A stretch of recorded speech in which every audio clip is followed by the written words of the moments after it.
પોંક વડા બનાવવા માટે અહીંયા મેં 2 કપ જેટલો લોચાનો કરકરો લોટ લીધો છે. જો તમારી પાસે લોચાનો લોટ ન હોય તો તમે ખમણનો લોટ કે ઢોકળાનો લોટ પણ લઈ શકો છો. 1 કપ છાશ અને 2 કપ પાણી નાખીશું. હળદર અને મીઠું નાખીને બધું સારી રીતે મિક્સ કરીને 2 થી 3 કલાક સુધી આને આમ જ પલળવા દઈશું. પલળી જાય એટલે આપણે એને ઢોકળાની જેમ એક થાળી ઉતારી લઈશું, જેમ ખમણની થાળી ઉતારીએ તેમ જ તે. પરંતુ આપણે આની અંદર ઈનો, સોડા કે બીજું કોઈ વસ્તુ એડ નથી કરવાનું. તો પણ આપણા પોંક વડા એકદમ પોચા અને નરમ અને ક્રિસ્પી જ બનશે. હવે 1 કપ જેટલો પોંક લઈશું અને મિક્સરમાં થોડો એવો અધકચરો વાટી લઈશું. ત્યારબાદ આપણે જે ખમણ ઢોકળા કર્યા હતા એ થોડા ક્રશ કરીને આની અંદર મિક્સરમાં નાખી દઈશું અને મિક્સરને આપણે ઓન ઓફ એવી 2 થી 3 વખત ફેરવશું અને બધું એક સરખું મિક્સ થઈ જાય એવું કરી નાખીશું. હવે આપણે એક બાઉલની અંદર વડાનો મસાલો કરી લઈએ. જે આપણે ક્રશ કર્યું હતું એ નાખીશું. તલ, લીલા મરચાં સમારેલા, લસણ એકદમ વાટેલું અને એક મીડિયમ સાઇઝનો કાંદો બારીક સમારેલો નાખી દઈએ.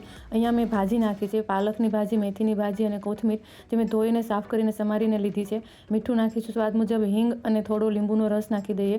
બધું સરખી રીતે મિક્સ કરી દઈશું. અહીંયા આપણે સોડા કે એવું નહીં નાખીએ કેમ કે આપણે ભાજી નાખી છે. અહીંયા આપણે પાણીની પણ જરૂર નહીં પડે. જે મેથી અને પાલક છે એના પાણીની અંદર જ તે મસળીને આપણે બનાવીશું તો સરખું એવું બેટર તૈયાર થઈ જશે. તેલ ગરમ થાય એટલે આપણે એમાં વડા બનાવીને નાખી દઈએ અને ગેસની ફ્લેમ સ્લો રાખીશું. એટલે કે એક વખત તેલ ગરમ થઈ જાય પછી ગેસની ફ્લેમ ધીમી રાખીને આપણે એને ક્રિસ્પી થવા દઈશું. આને ક્રિસ્પી થતાં થોડી વાર લાગે છે, એટલે કે તળાતા 5 થી 10 મિનિટ થશે. અને હવે આપણે અહીંયા વડા તૈયાર છે. તો આ વડા ગ્રીન ચટણી સાથે અને લસણની ચટણી સાથે પીરસશું તો ખાવાની ખૂબ જ મજા આવે. ચા સાથે પણ ખૂબ જ ટેસ્ટી લાગે છે.